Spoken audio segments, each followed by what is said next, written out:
آئیے اب شروع کرتے ہیں یوسف علیہ السلام کا قصہ۔ قرآن کریم نے اس قصے کو احسن القصص کہا ہے۔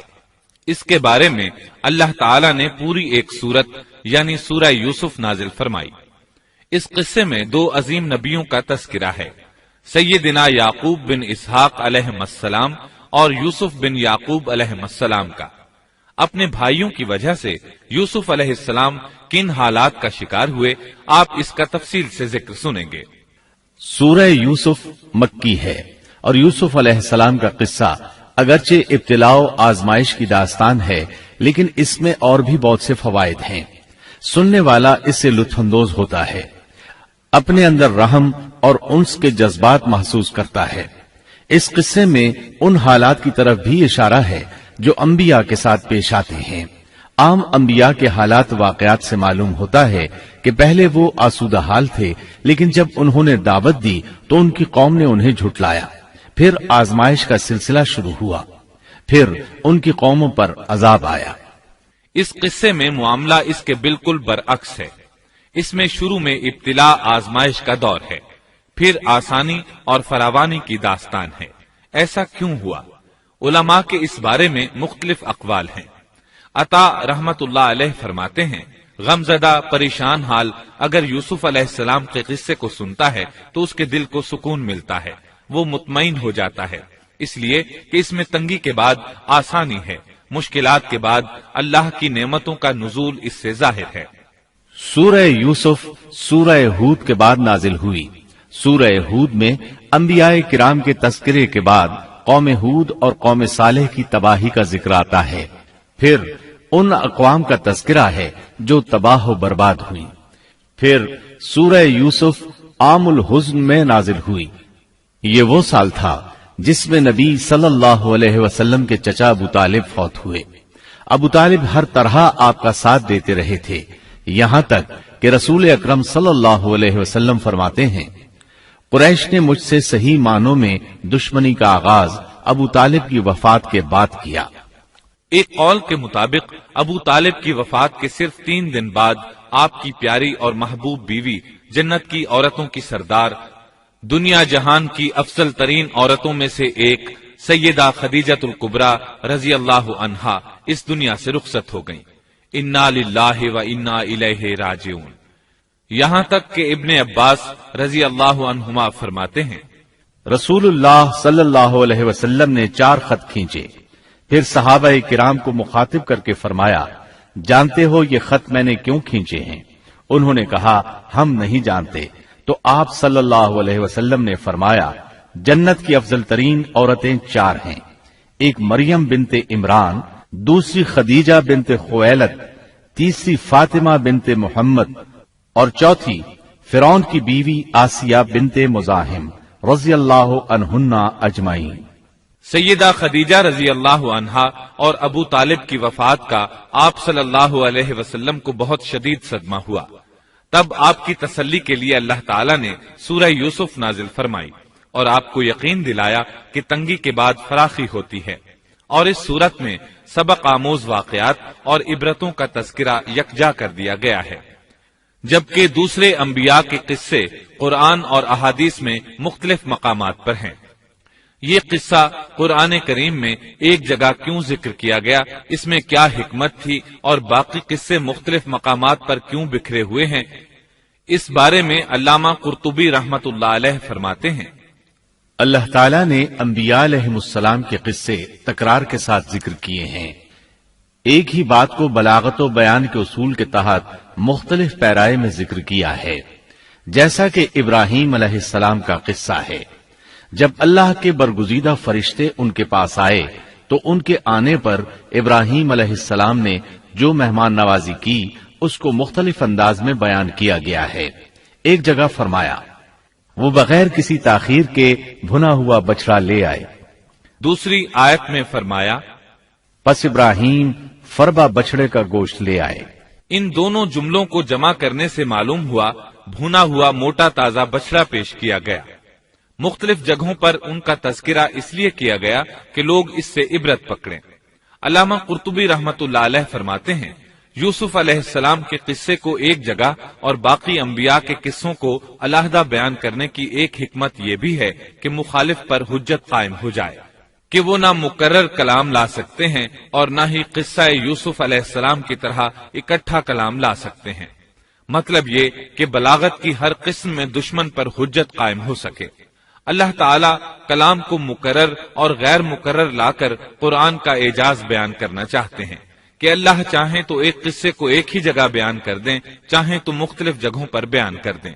کوئی یہ نہ کہہ سکے کہ دیکھو قرآن میں یہ قصہ علیحدہ علیحدہ بیان ہوا ہے، میں اس کو ایک جگہ بیان کر سکتا ہوں، یا اس کے برعکس یہ نہ کہہ سکے کہ قرآن میں تو یہ قصہ ایک ہی جگہ بیان ہوا ہے، میں اس کو الگ الگ کر کے بیان کر سکتا ہوں۔ اب ہم اس قصے کا آغاز کرتے ہیں اور اسی طرح کرتے ہیں جس طرح اس کا آغاز اللہ رب العزت نے کیا ہے۔ شروع اللہ کے نام سے جو بڑا مہربان نہایت رحم والا ہے۔ الف لام را، یہ روشن کتاب کی آیتیں ہیں۔ یقیناً ہم نے اس کتاب کو عربی قرآن بنا کر نازل فرمایا ہے تاکہ تم سمجھ سکو۔ ہم آپ کے سامنے بہترین بیان پیش کرتے ہیں اس قرآن سے جو ہم نے آپ کی جانب وحی کے ذریعے نازل کیا ہے، اور یقیناً آپ اس سے پہلے بے خبروں میں سے تھے۔ قصہ در اصل ایک خبر کے بعد دوسری خبر اور اطلاع در اطلاع کو کہتے ہیں، اور قصص کا اصل قصہ ہے یعنی پیچھے چلنا، جیسا کہ اللہ کی کتاب میں ہے۔ موسیٰ کی والدہ نے ان کی بہن سے کہا کہ تو اس کے پیچھے پیچھے جا، اور قصص کی اصل یہی ہے کہ کسی خبر کا پے در پے آنا۔ اس لیے ارشاد باری تعالی ہے، ہم آپ پر بہترین قصے بیان کرتے ہیں۔ اور یقیناً آپ اس سے پہلے بے خبروں میں سے تھے۔ غفلت سے مراد یہاں اللہ کے ذکر سے غفلت نہیں، بلکہ اس کا مطلب یہ ہے کہ نزول قرآن سے پہلے آپ ان قصص سے واقف نہیں تھے۔ اللہ تعالیٰ سورہ یوسف آیت 4 اور 5 میں فرماتے ہیں، جب یوسف نے اپنے باپ سے ذکر کیا کہ ابا جی، میں نے 11 ستاروں اور سورج چاند کو خواب میں دیکھا ہے کہ وہ سب مجھے سجدہ کر رہے ہیں، یعقوب نے کہا، پیارے بچے، اپنے اس خواب کا ذکر اپنے بھائیوں سے نہ کرنا، ایسا نہ ہو کہ وہ تیرے ساتھ کوئی فریب کاری کریں، شیطان تو انسان کا کھلا دشمن ہے۔ رؤیا سے مراد وہ خواب ہے جس کو انسان نیند کی حالت میں دیکھے، اور رؤیت سے مراد وہ حقیقت ہے جس کو انسان حالت بیداری میں اپنی آنکھوں سے دیکھے۔ تو یوسف علیہ السلام نے خواب میں دیکھا کہ 11 ستارے اور سورج اور چاند انہیں سجدہ کر رہے ہیں۔ یعقوب علیہ السلام خواب کی حقیقت کو جان گئے، اگرچہ آپ خوابوں کی تعبیر نہیں بتاتے تھے، لیکن انہیں علم ہو گیا کہ اس میں یوسف علیہ السلام کی تکریم ہے، اور انہیں یہ بھی علم تھا کہ یوسف علیہ السلام کے بھائی ان سے حسد کرتے ہیں۔ اسی لیے انہوں نے یوسف علیہ السلام سے کہا کہ اپنے بھائیوں کو یہ خواب نہ سنانا۔ یوسف علیہ السلام کے 11 بھائی تھے، بنیامین ان کے سگے بھائی تھے، باقی 6 ایک ماں سے اور 4 2 لونڈیوں سے تھے۔ حقیقی بھائی ان سے حسد نہیں کرتا تھا، وہ عمر میں ان سے چھوٹا تھا، باقی سب ان سے حسد کرتے تھے، اور اس حسد کی وجہ یہ تھی کہ یعقوب علیہ السلام ان سے والہانہ محبت کرتے تھے۔ اسی طرح بنیامین سے بھی انہیں بہت لگاؤ تھا، مطلب یہ کہ ان دونوں سے انہیں زیادہ محبت تھی، اور محبت میں کمی بیشی کوئی بری چیز نہیں، البتہ نبی کریم صلی اللہ علیہ وسلم نے فرمایا، ان میں عدل سے ضرور کام لیں۔ غرض یعقوب علیہ السلام کو ان دونوں سے زیادہ محبت تھی، ان کا دل ان کی طرف زیادہ مائل تھا، یہاں تک کہ لمحہ بھر بھی انہیں نظروں سے اوجھل نہیں کرتے تھے۔ یوسف علیہ السلام کے بھائی جب کھیل کے لیے نکلتے تو یعقوب علیہ السلام فرماتے، یوسف کو یہیں چھوڑ دو، گویا ہر وقت ان کا پہرا دیتے تھے۔ اللہ تعالیٰ سورہ یوسف آیت 6 میں فرماتے ہیں، اور اسی طرح تجھے تیرا پروردگار برگزیدہ کرے گا، اور تجھے معاملہ فہمی یعنی خوابوں کی تعبیر بھی سکھائے گا، اور اپنی نعمت تجھے بھرپور عطا فرمائے گا، اور یعقوب کے گھر والوں کو بھی، جیسے کہ اس نے اس سے پہلے تیرے دادا اور پردادا یعنی ابراہیم و اسحاق کو بھی بھرپور اپنی نعمت دی۔ یقیناً تیرا رب بہت بڑے علم والا اور زبردست حکمت والا ہے۔ یعنی آپ کو منتخب کر لیا اور تمام بھائیوں سے آپ کو چن لیا، اور یعقوب علیہ السلام کے سارے بیٹوں سے آپ کا انتخاب کیا، اور اس دور کے لوگوں میں سے آپ کو نبوت دینے کا ارادہ کیا۔ مزید یہ کہ وہ لوگوں کو خوابوں کی تعبیر بھی بتاتے تھے، اور آیت میں جس نعمت کا ذکر ہے اس سے مراد نبوت کی نعمت ہے، اور یہ قصہ اللہ تعالیٰ نے نصیحت کے لیے ذکر کیا ہے۔ اللہ تعالیٰ سورہ یوسف آیت 7 اور 8 میں فرماتے ہیں، یقیناً یوسف اور اس کے بھائیوں میں دریافت کرنے والوں کے لیے بڑی بڑی نشانیاں ہیں، جبکہ انہوں نے کہا کہ یوسف اور اس کا بھائی بنسبت ہمارے باپ کو بہت زیادہ پیارا ہے، حالانکہ ہم طاقتور جماعت ہیں، کوئی شک نہیں کہ ہمارے ابا سری غلطی میں ہیں۔ کہا جاتا ہے کہ یہودیوں نے نبی کریم صلی اللہ علیہ وسلم سے یوسف علیہ السلام کے قصے کے متعلق سوال کیا تو یہ مکمل صورت انہیں قصہ سنانے کے لیے نازل ہوئی، جبکہ بنی اسرائیل کو یہ مکمل قصہ معلوم نہ تھا، اور جو معلوم تھا وہ بھی تحریف شدہ تھا۔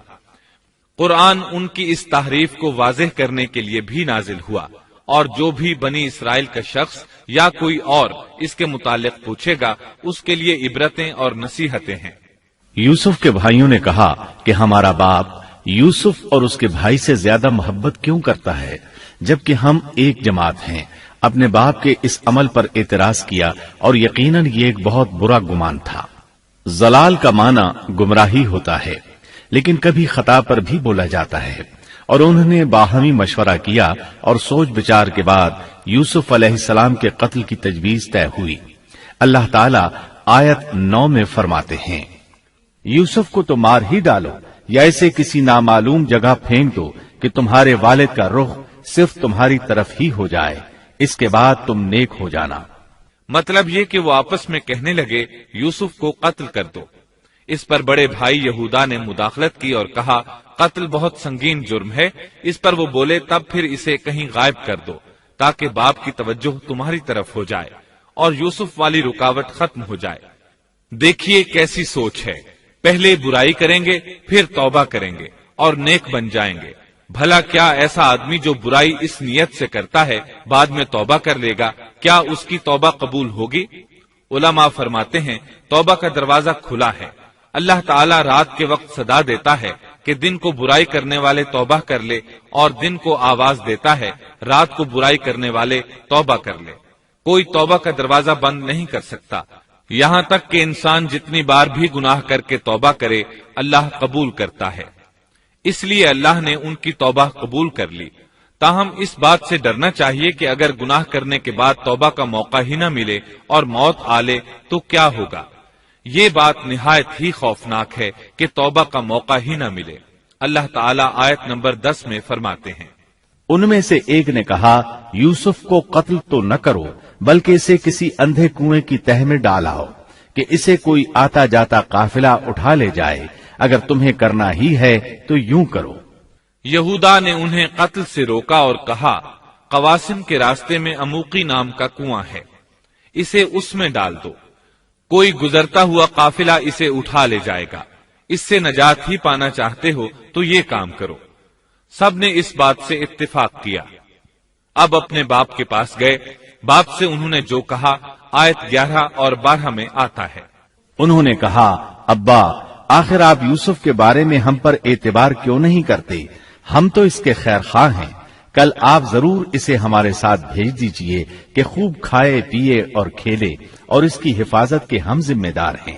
یعقوب علیہ السلام نے ان کی بات کے جواب میں جو کچھ کہا آیت نمبر 13 اور 14 میں اس کا ذکر موجود ہے۔